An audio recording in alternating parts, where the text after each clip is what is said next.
So how to balance the equation? Let's have an example. So let's have H2 plus O2 yields H2O. This is how water molecules form. It's because of the combination of hydrogen gas plus oxygen gas. So first, in balancing equation, let's make a line first. And this side is the reactant.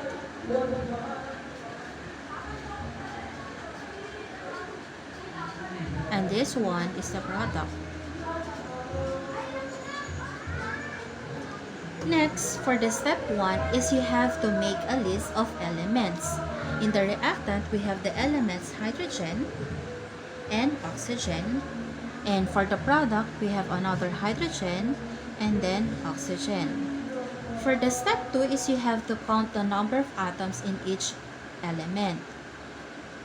So let's count. And we have to use the subscript. Let's circle the subscript. If there's no number that is written, it is automatically as 1. So subscripts are part of the formulas. It may not be changed. So here in hydrogen, we have 2, oxygen is 2, hydrogen here in the product side is 2, and 1 oxygen. So according to the law of conservation of mass is either created nor destroyed. It must start and end with the same amount. So it must be equal or balanced. The left and the right side must be balanced. So here, the hydrogen is balanced, the reactant and the product, while in the oxygen is not balanced. So here we have oxygen as 1, oxygen here in the reactant is 2. So to make it equal, we have to multiply this 1 to 2, in which in step number 3, we have to multiply the number of atoms. So 1 times 2 is 2 to make it balanced. Then the 2 here will serve as the coefficient here. So for the step number 4, placing a coefficient in front of molecule. A coefficient is the number needed or placed immediately to the left of each formula. So again, let's count here since we put a coefficient here. So the hydrogen now is 2 times 2.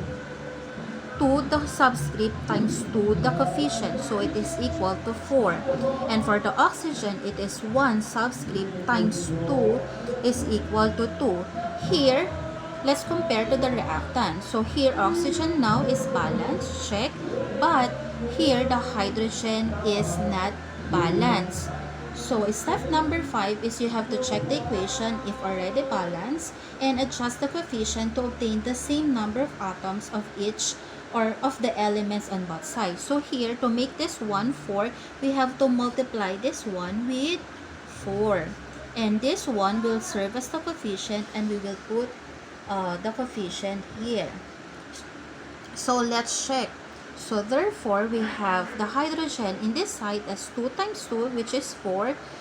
And then here, we have in the product side is 2 times 2 is another 4.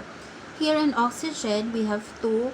And then here, we have 2 times 1, which is equal. So hydrogen in both sides, reactant and product is balanced. In oxygen, it's both balanced. So the coefficient we use in balancing to make a water molecule is 2, 1, and 2.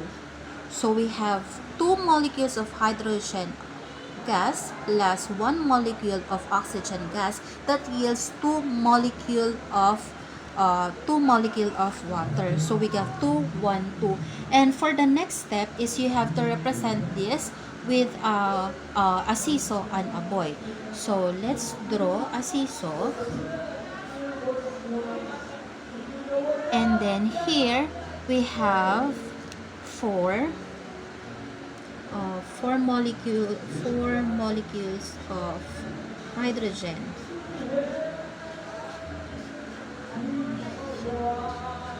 So we have 4, 1, 2, 3, 4, and